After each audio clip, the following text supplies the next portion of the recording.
What would you do in such a situation?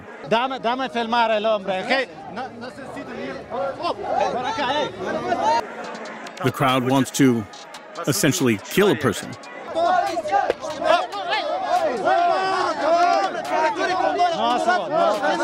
There's nothing you can do. You try to drag him away, but it doesn't work. Leave him. Let's go. We need to get him away. They're going to kill him. They're going to kill him. They're going to kill us. Crap. It pisses me off. Hate it. This is Bolivia, a country of indigenous people, legalized coca, shamans, and witches. There are witches living in these houses. Brujos. That's what they call them in Spanish. No filming. But why? Why? I don't want to be filmed. The thing is that the witches believe that when you film them, you steal their souls. The magic and rituals of the natives are still in use here. What's inside? Those are gifts. We're offering them to Pachamama. And there are ritual bonfires in the central squares. Today, you will see how a civil war begins. Here, look, it used to be a police car when an army with weapons is against people. Here are the bullets used to kill people here. Vadik. Well, we need to get out of here soon, because when the assault begins, we're fucked. Judging by the bullets, they are shooting from there. And the crowd in response begins to lynch. The demonstrators seized an armored military car.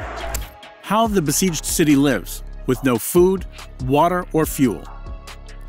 That's the chicken line, guys. It starts hell knows where and goes in a circle through the whole block. As the local president, Evo Morales, at first was a popular favorite,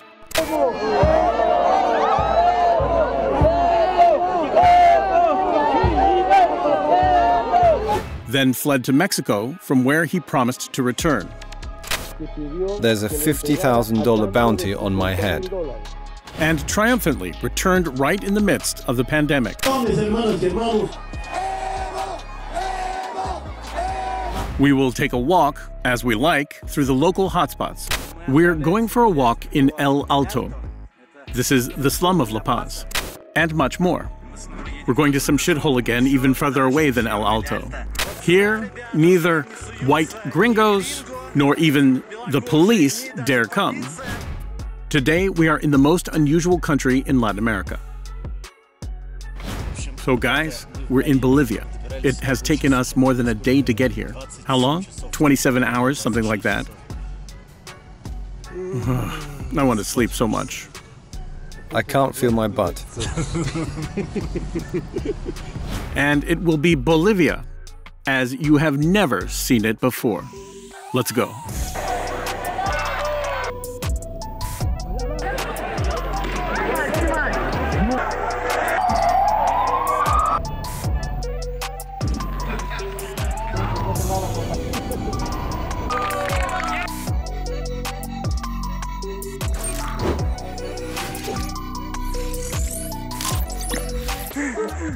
Four and a half thousand meters above sea level. At this altitude, the oxygen content in the lungs drops rapidly. You start breathing faster, saturation without any COVID is reduced to critical. You get altitude sickness. You should raise your hands, they say. Yes? That's it. Write this one off. Even a simple walk turns into a real workout, and going uphill is a test. But for La Paz, the informal capital of Bolivia, this is an absolutely normal height. The city itself is at an altitude of about 3.5 thousand meters above sea level, and the slums stretch up the slope up to 4,100 meters. We are here now. The altitude is around 3,900 meters. The slums of La Paz are called the laderas. Everything would be fine. But when there is no oxygen, it's hard to walk uphill, but we're going to a beautiful place. Evo Morales, at some point, decided to prove that the slums of La Paz are not only despondency, but also a bright life. And he let mural artists paint the houses. Since then, every house here has its own color and a huge amount of just awesome graffiti. It's worth coming here, at least to take a picture. Vadik is here. Are you okay?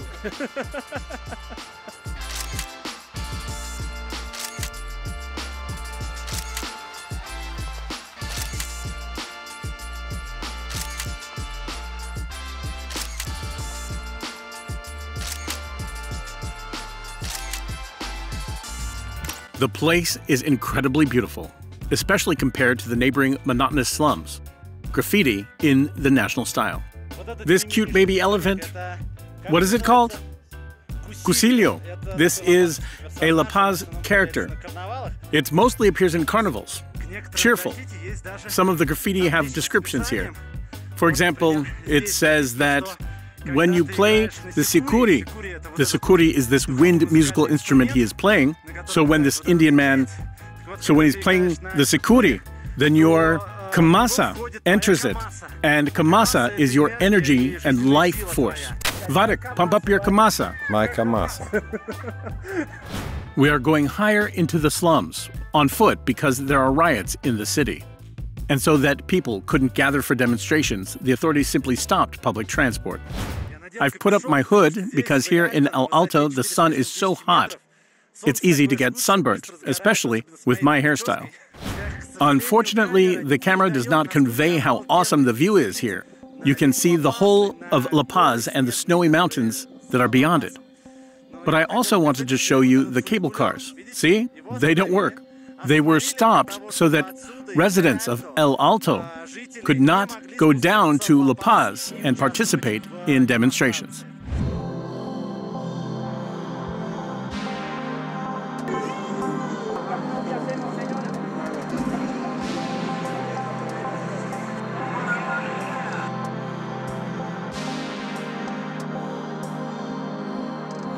The entrance to El Alto is blocked by these concrete blocks. This road I'm walking on, it was actually a highway, and it was the main highway of El Alto. There used to be lots of cars, but the roads have been blocked for a week, and so people are walking here. In fact, the whole of Bolivia is divided into two camps, both on political and national grounds. The example of La Paz shows this especially well. The city center is in the lowlands, with a better climate. For the white rich, most are descendants of Europeans from the colonial times, and they hold liberal, pro-American views. On the slopes and peaks, where oxygen levels are lower, you find poor neighborhoods. They are inhabited mainly by dark-skinned indigenous people, supporters of socialism, and, accordingly, opponents of the US. At the end of 2019, shortly before the pandemic, an open confrontation began between these two Bolivias. The indigenous President Evo Morales was overthrown, and his supporters had to flee the poor neighborhoods. The place where we have to come to, this is Plaza del Reloj, Clock Square. This is the very center of El Alto.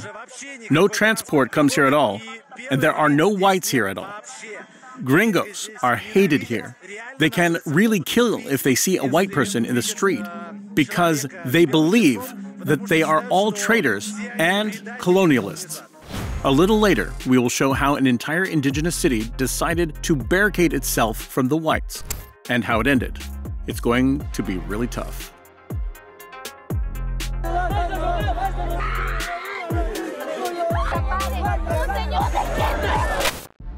From time to time, the El Alto indigenous people descend into the lowlands of La Paz to protest, but they are met with gas, and not only gas.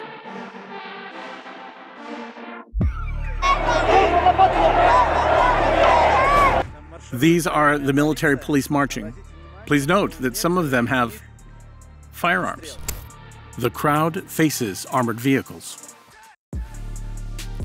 There are about 15,000 people gathered here. They have come close to the police and are clearly provoking them, trying to break through the cordon.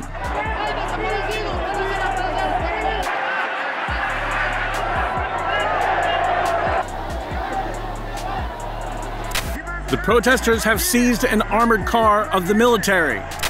I put on a gas mask because I know well how this always ends. Keep filming. I am. Let's go.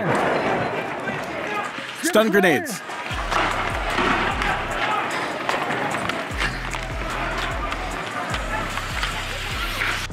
I inhaled too much. I'm gonna puke now. Let's go away from here. I have the sniffles, tears. There was so much gas that the mask didn't help, apparently. We need oxygen.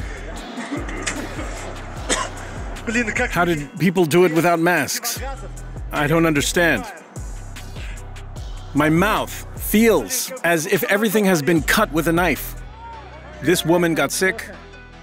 She must have breathed too much gas.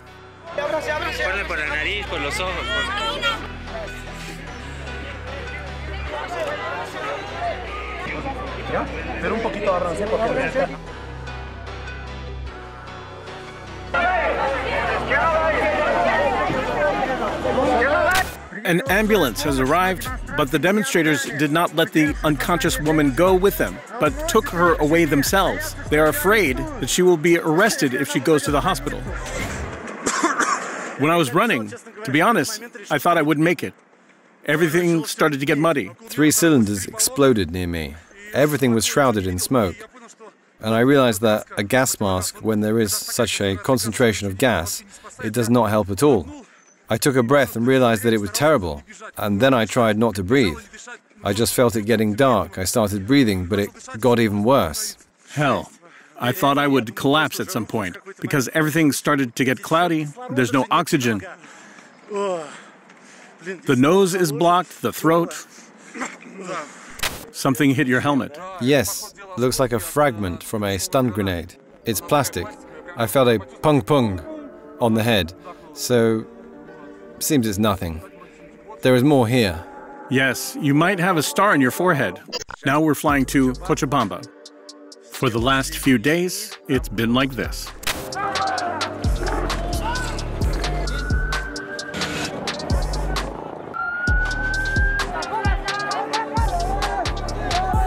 Let's see how it is there now. How are you, Vadik? Fine. Glad there are no mountains there. The tropics, though. Cochabamba is a city almost in the center of Bolivia, one of the largest in the country, the capital of the Cochabamba region, which is one of the largest coca production centers in all of Latin America. Cultivating coca is illegal in Bolivia, but more on that later. One of the suburbs of Cochabamba, Sacaba, was captured by the indigenous people. The military is trying to storm them, and now it is really harsh.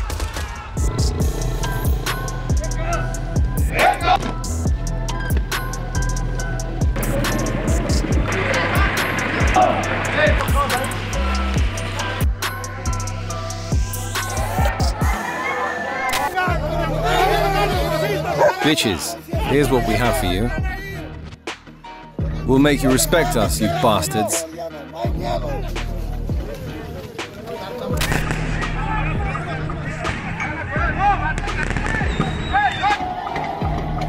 ¡Gas, mate! ¡Maten ese gas!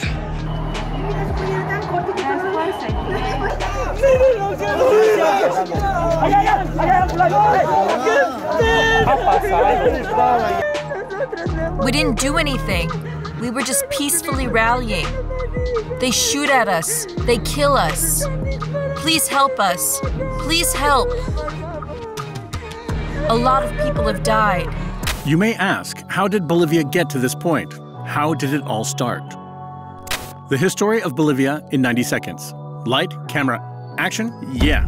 During the first 180 years of independence, Bolivia changed presidents 103 times, once every year and a half. Most of them because of revolutions, rebellions, and military coups. There was even a period of anarchy. There were no authorities in the country at all. And so in 2006, there came Evo Morales and stayed for many years. The first indigenous president in a country where 60% of the population is indigenous. He even introduced the second flag of the country, Huipala, the flag of indigenous peoples. And it's all great, but according to the Constitution, you can't be president for more than 2 terms. And there are no consecutive, non-consecutive. What do you do? Evo decided to change the Constitution so that the people would allow him to be elected again. But the people voted against. Well, then, Evo tried to change the Constitution without a vote, through the court. Ah, a political trick. But the people did not appreciate this trick. There were protests against Morales under the old flag, for Morales under the indigenous one.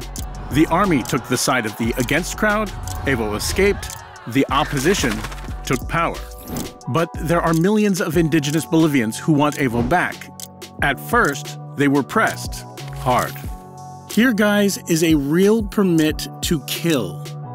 The new president, Janine Agnes, signed a decree after Morales' flight. The military can shoot the crowd, and they won't be punished for it. And the military began to shoot.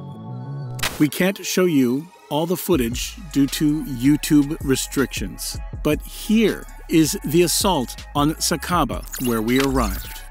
A military man aims an automatic rifle at the crowd. Another one distorts the shutter. We will blur the image so that it is not banned. The sounds make it clear what happened next.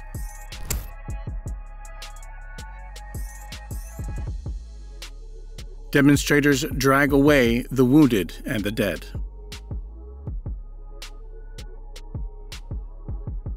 Remember this gas station. We'll see it later. Block it. Close the road. Friends, we continue to fight. Share it. Distribute this video. Send it to the journalists of the world's media. We keep fighting. Share it. Share it. But since Evo was a socialist and the new authorities are pro-American, not a single world publication wanted to write about the troubles of the indigenous people. I wonder why. We are the first who went to film their side of the Civil War. All roads to Sacaba are blocked with these makeshift roadblocks, but it seems like they will let us through. You need to get to this barricade, pass it, and then a minibus will take you to the city of Sacaba.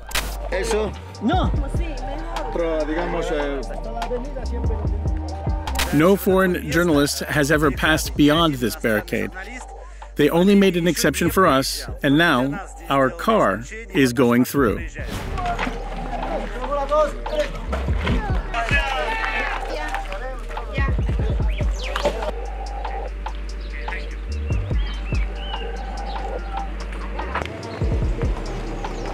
Karim! Karim! And how do the guys on the barricades understand that they can let you through? Who's in charge of them? Ah, these guys. Well, if you come to an agreement, they let you through. Well, they'll let you through. Yes, I'll talk to them. And now we are already on the very highway where people were fighting a few hours ago. They obviously didn't expect anyone to come to film them. We are greeted with applause.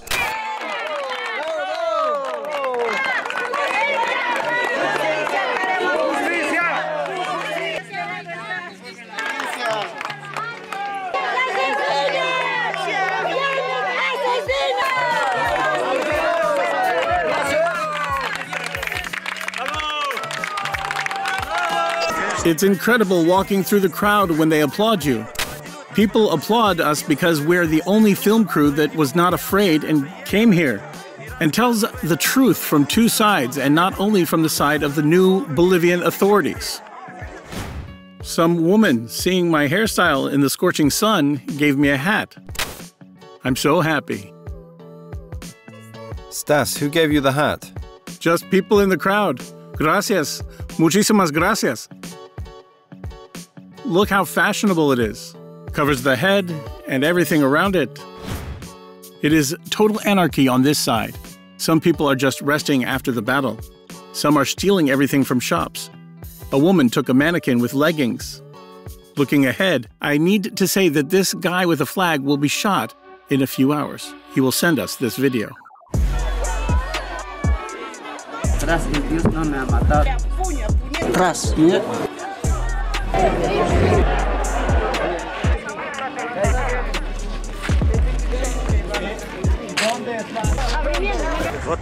This is what the protesters' camp looks like.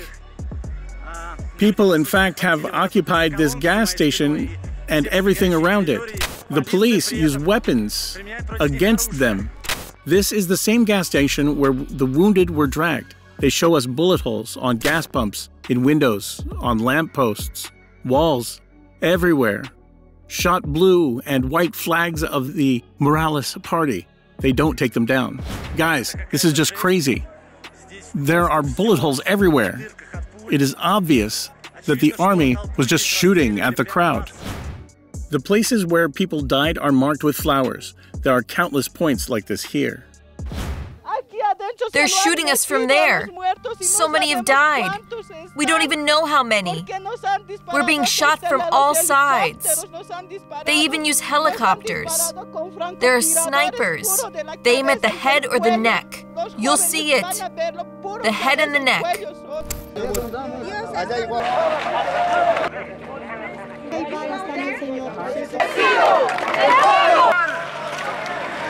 Coffins and photos of the dead are also put up here. Here, guys, are the bullets used to kill people here. This is, for example, a cartridge casing. In addition, they use shotgun shells with pellets. If such a thick plastic pellet digs into your skin, it might be a trick to get it out, if you survive. There is a dummy of the new president on the bridge. The same ones are hung in all indigenous blocks tied to the bumpers of cars. Nice, right? People are extremely angry during the clashes in Sacaba. Demonstrators take a police officer hostage. Realizing that the angry crowd is ready to go to extremes, we try to get to the police officer. What's happening? What's happening? Let me see. His face is already smashed. The crowd is attacking. We're trying to get the man out. His name is Pablo. Let's get out here. Let's go. Demonstrators do not let us through. Blows come from all sides.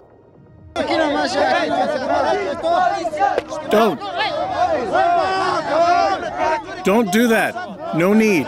Who's in charge here? Who's in charge? Is there a boss here? Leave him. Let's go. We need to get him away. They're going to kill him. They're going to kill us.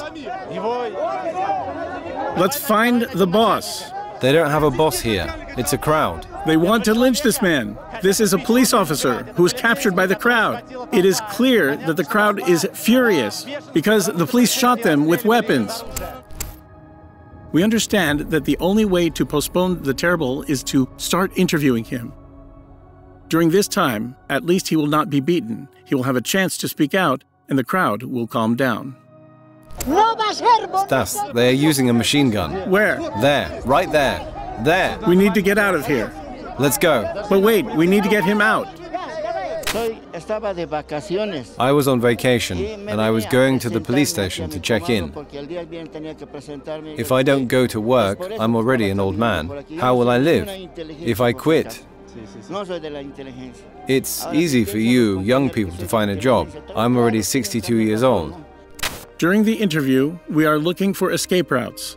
And again, we try to get Pablo out. But he is immediately seized again. The crowd pushes us away. We are trying to save him, but it seems that this is simply impossible. There is no one in charge here, no one to talk to and explain the situation. And it is impossible to fight the crowd. In fact, this is the most terrible thing in the work of a journalist, to see trouble and not be able to help. This man is in trouble. I'm walking in circles, thinking how to get him out. I've talked to countless people asking them to let him go, explaining what is the best. Damn, it just pisses me off. Hate it. What would you do? Meanwhile, Sacaba is being stormed again.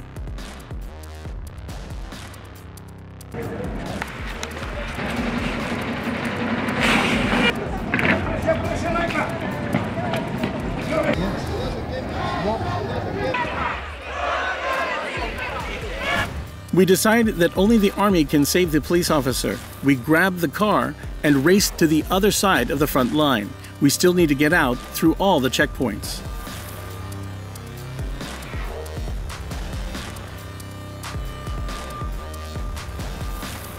Yes, it was certainly a powerful experience. Damn, can you imagine visiting a besieged city during the Civil War? You know what was scary? I don't speak a word of Spanish. They are shouting, and I don't understand if they want to kill me or they are encouraging me. The problem is that you don't understand where the blow can come from. In a war, for example, you understand where the enemy is and where they shoot from and where the bullets will come from. This is just a crowd. Just a crowd. And the mood of the people is different. Someone is on coca with swollen cheeks, does not understand anything and comes up to you with crazy eyes. And someone with a stone in hand. Very scary. And we are the only media. Stas, we're cool. And there's nowhere to run. There's simply no point in running away. Yes, that's it. Welcome back. We're not back yet. Yes, the last checkpoint is ahead. Almost there. But I have a cap now. But in general, they are kind people. Yes, very kind people, yes. Really nice.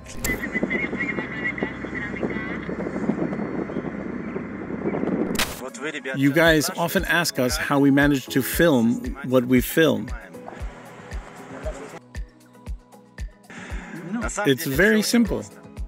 It's all because of good people on planet Earth who are always ready to help.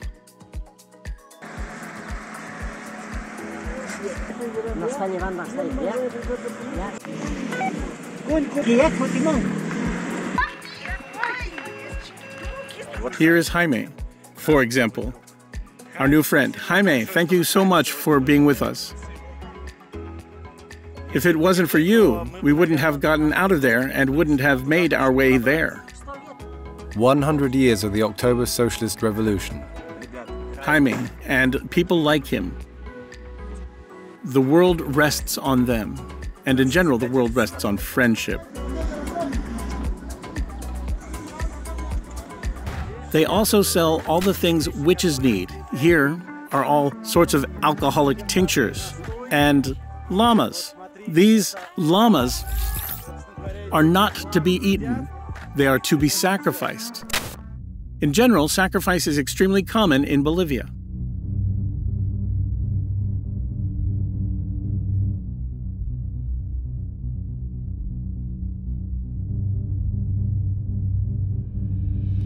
Besides llamas, fruits and vegetables are burned in bonfires. They really like to water the fire with something frothy. For this, for example, they like to use Coca-Cola. The fortune teller pours it all around, and of course, beer, generously to the gods and to yourself. The main deity here is Pachamama, Mother Earth. All sacrifices are to her. First of all, we thank Pachamama for the health, for the life she gave us. And then we ask her for our families to be okay, to keep us all healthy for many years to come, to have a job. And then we burn various material things. It's just a thank you to Pachamama for the fact that we exist. The rituals have been preserved since the time of Inca civilization, but at those times they sacrificed children as well. It was called capacocha, translated from the Quechua language, a royal crime. Children were taken to the mountains, given alcohol or drugs, killed and left for the gods. Cold, high-altitude air slows down decomposition. That's why millennial bodies of teenagers are still found in the Andes.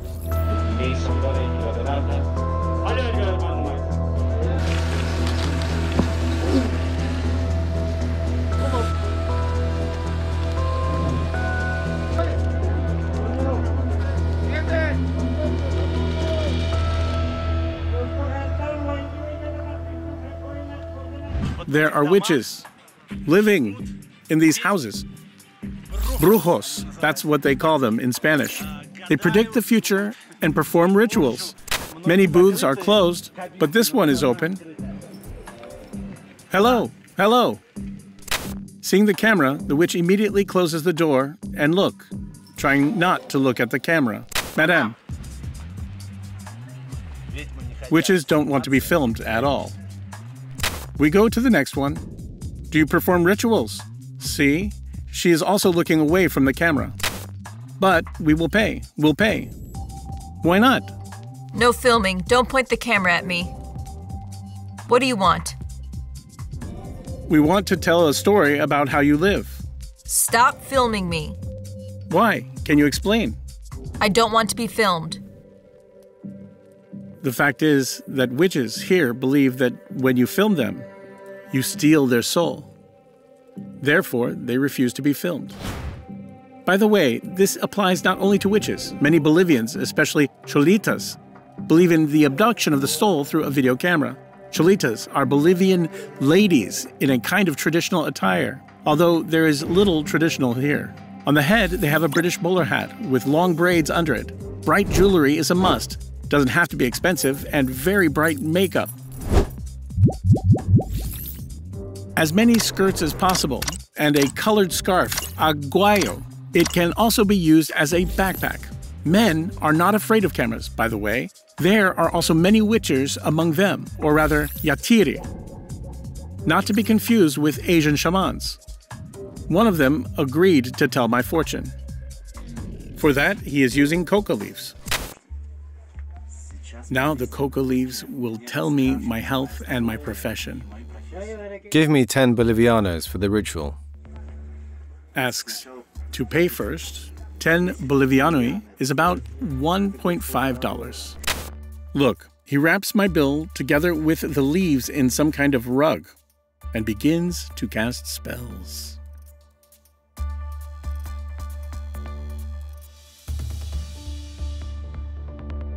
I think you, just like me, painted a different image of a witcher's dwelling. Some kind of a tape recorder, a worn bag, incomprehensible posters on the walls. Meanwhile, he is sprinkling the rug with some liquid.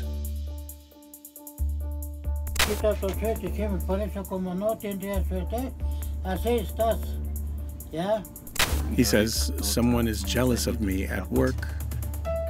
They want to steal my job.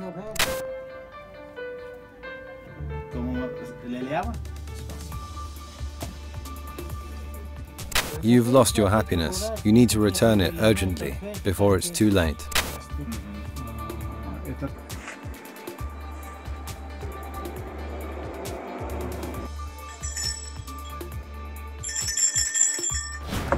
Well, I'll tell you what.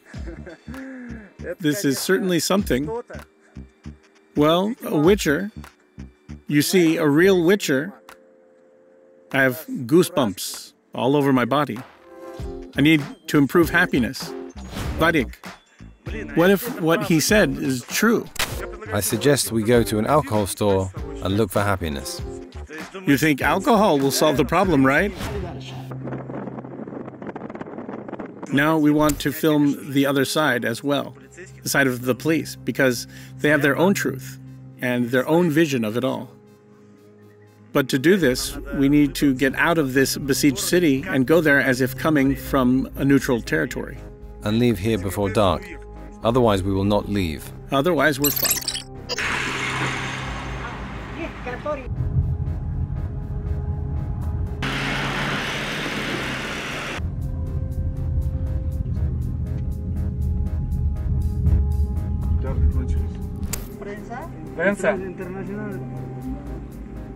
We understand that we got to the other side when we start seeing cars with soldiers on the roads.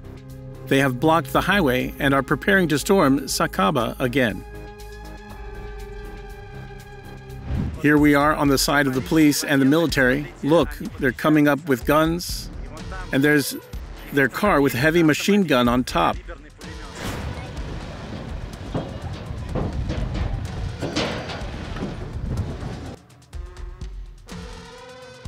The fighters are equipped with ordinary bars of wood. They also brought boxes with ammunition. Here, the bullets are distributed to the military. See? The box is there, and they distribute ammunition from it. All hell is about to break loose.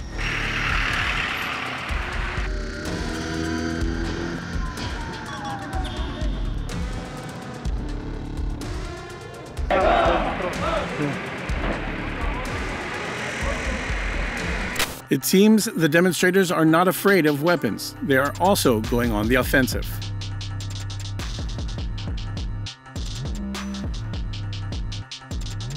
I don't know if you can hear me or not. The demonstrators came from the other side and wanted to take the police by surprise. The police took position right here on the high side of the wall.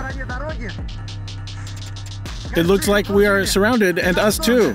The battle is about to start.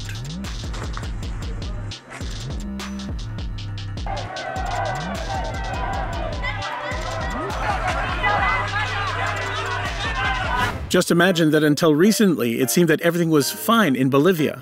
Here is an apartment in a simple house in El Alto.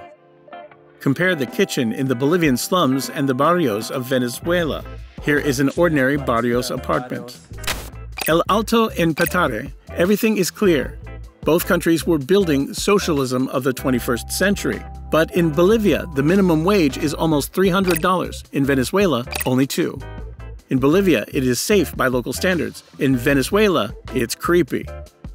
It is not surprising that when I met with Bolivian President Evo Morales before his flight, he looked much more confident than his Venezuelan friend Nicolas Maduro. But Maduro is still in power, and Morales was overthrown. The new Bolivian leadership arranged a tour for journalists in the official apartment of the former president. They wanted to show his luxurious life. For example, these giant canvases with indigenous motifs. Morales lived like a rich man and spoke on behalf of the poor. We show you what he didn't want you to see. He did not allow anyone to go to the 23rd floor, where he lived. However, we were here 6 months ago. This is Evo Morales' floor, only we can't figure out where his office is. We were allowed in alone, unaccompanied. We could film whatever we wanted. For example, the presidential kitchen is quite ordinary. Identical jackets and some sportswear in the president's closet.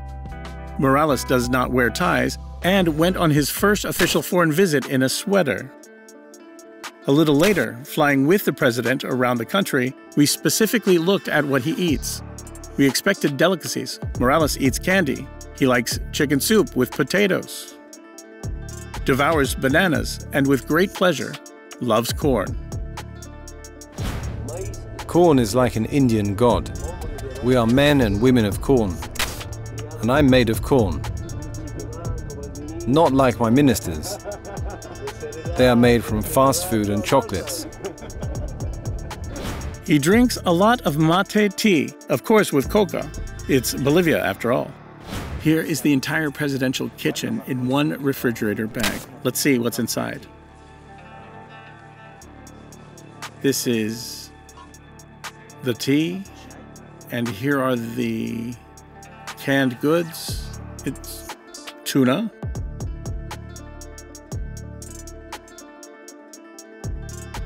That's all. It's quite modest.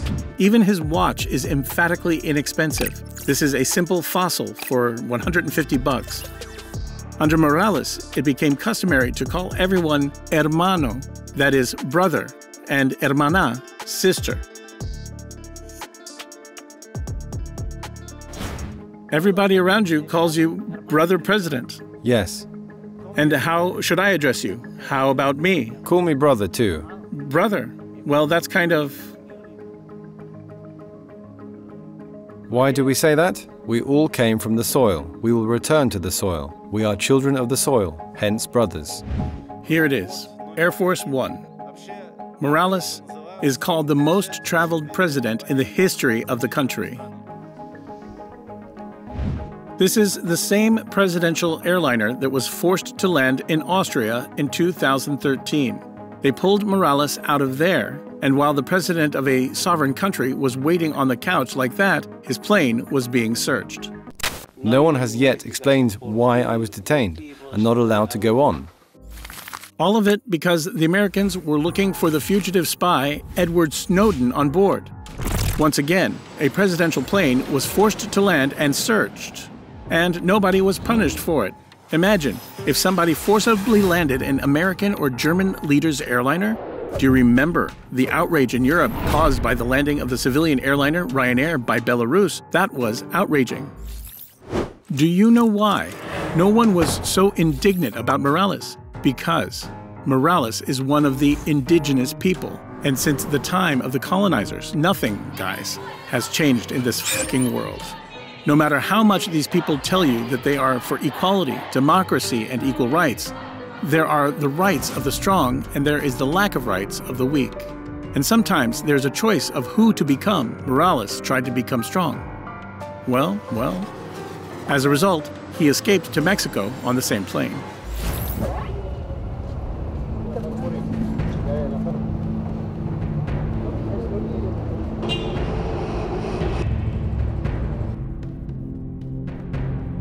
That's a chicken line, guys.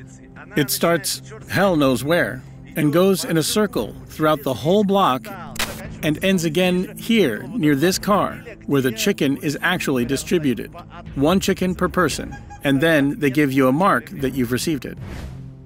Here people cross out their number in the queue, 1,500 something.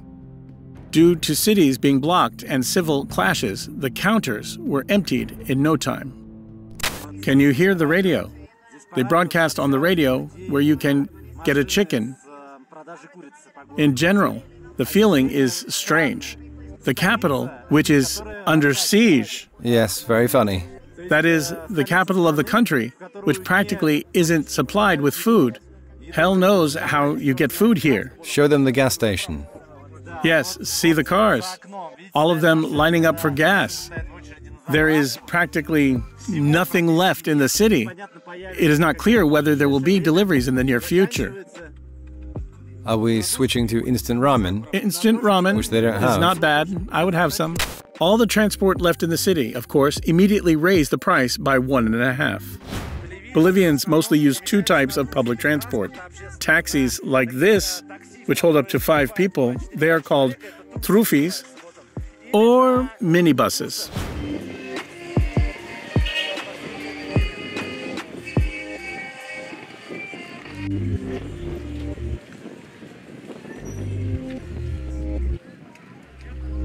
How much is it?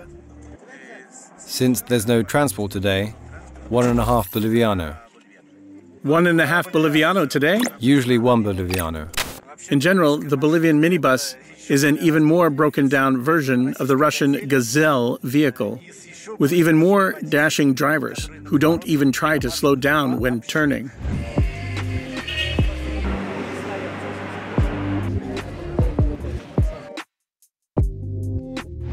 There are still DVD rental stalls in Bolivia. That is, you can come and choose a movie, take it home, then return it, and take another one. Since the beginning of the protests, the streets have been buried under trash. This, guys, is El Alto. Since the beginning of this week, the new authorities have blocked both gas supplies and food supplies here. They just closed off the roads. Because Evo Morales' supporters live in this area, garbage is not taken out as well. But that may be a good thing, because people eat from these garbage dumps. Look, the kids behind me are looking for food here.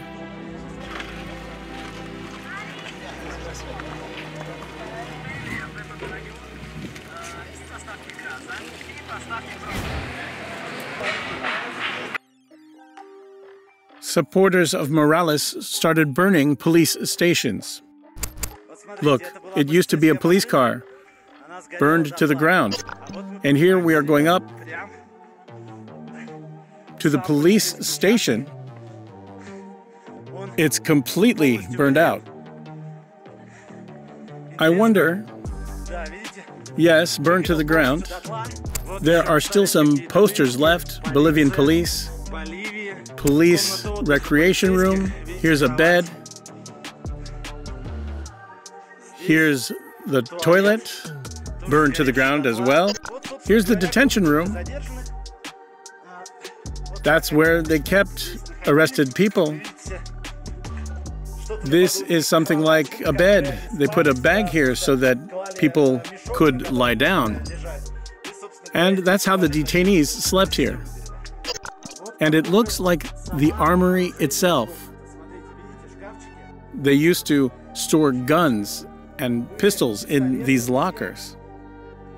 You see, they've all burned out, but there are no more guns here. You see holes.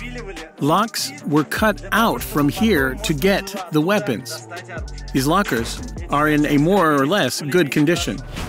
Civil clashes in Bolivia are especially dangerous because the participants are on coca, I mean both sides. The cultivation of this plant is not prohibited here, and people chew coca leaves for days on end. Here, a policeman at a rally offers us some leaves. Gracias. A time when a law enforcement officer shares coca leaves with you. Well, what can I do? I have to try. That's what the policeman said. Actually, guys, this is bullshit. It's not bullshit. You just didn't eat enough. Disgusting. I feel like a cow. But it's funny when a policeman says to you, "Here, have some coca." There are two important things to say here. First of all, drugs are 100% evil. Secondly, there is very little of the drug itself in coca leaves. Something like, say, caffeine in tea. In Bolivia, as in its neighbor Colombia, for many years they tried to fight drug producers, cocaleros, as they are called here.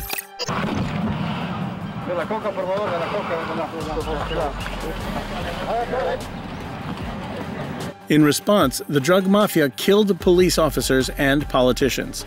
As a result, in 1988, the authorities gave up and allowed the indigenous peoples to grow coca. And in 2006, the powerful cocaleros nominated their representative for president, Evo Morales.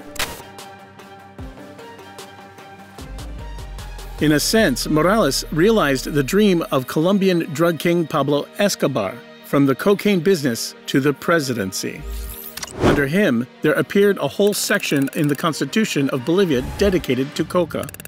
The basic law of the country prescribes to protect this culture and prohibits calling it a drug. Naturally, with this approach, harvests skyrocketed. You can find bags with leaves sold in any market in Bolivia. Morales even tried to start the legal export of these leaves using the UN Tribune as an advertising platform, where he even chewed coca leaves that he brought to New York for this occasion. The La Paz cable car network was constructed under Morales. There are rumors, and they are quite plausible, that coca producers gave money for this construction. He gathered them and said it was necessary to help people. Okay, hermano presidente, the coca producers replied, here is the money. By the way, the cable car line was built so that it passed over the houses of rich people on purpose. Rumors have it they resisted. How do you like the idea? Coca leaves are used here to welcome important guests. Here, Morales is sprinkled with petals and given a coca leaves garland. So are we. Gracias. This is how honored guests are greeted here in Bolivia. We came to some school with a visit. By the way, these are coca leaves. They give them to people as a sign of respect. But the most interesting thing is, there are children. They also have such garlands. In this case, you smell coca, and it smells like grass.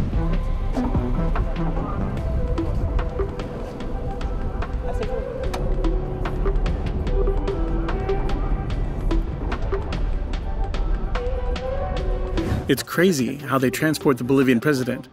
He is in the car in front of us, trying to overtake a truck.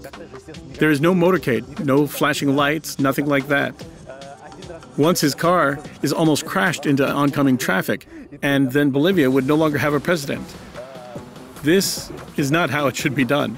Morales doesn't tell us exactly where we're going. We climb into the helicopter, and you see, he himself shows the way to the pilot. Turn right here. Go right. At that moment, we didn't understand where exactly he was taking us. There were jungles and rural houses below.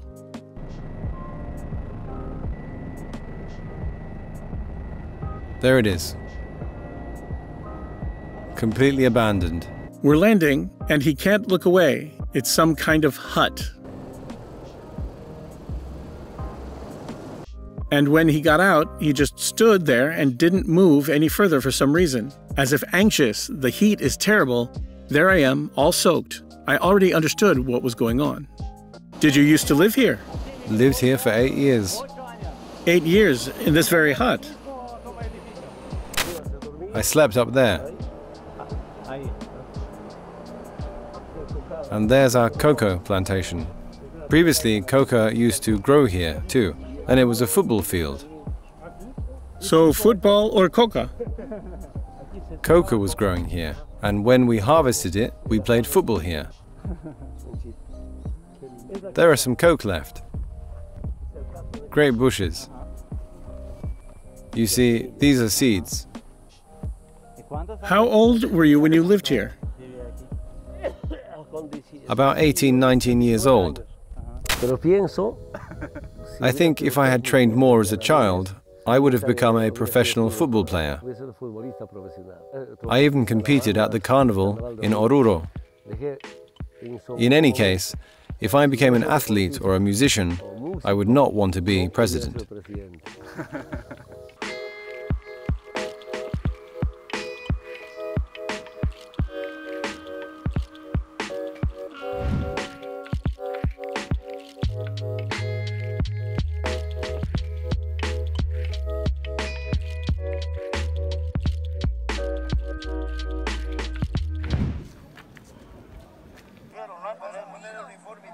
Will you? I'll show the photo to the police. Okay.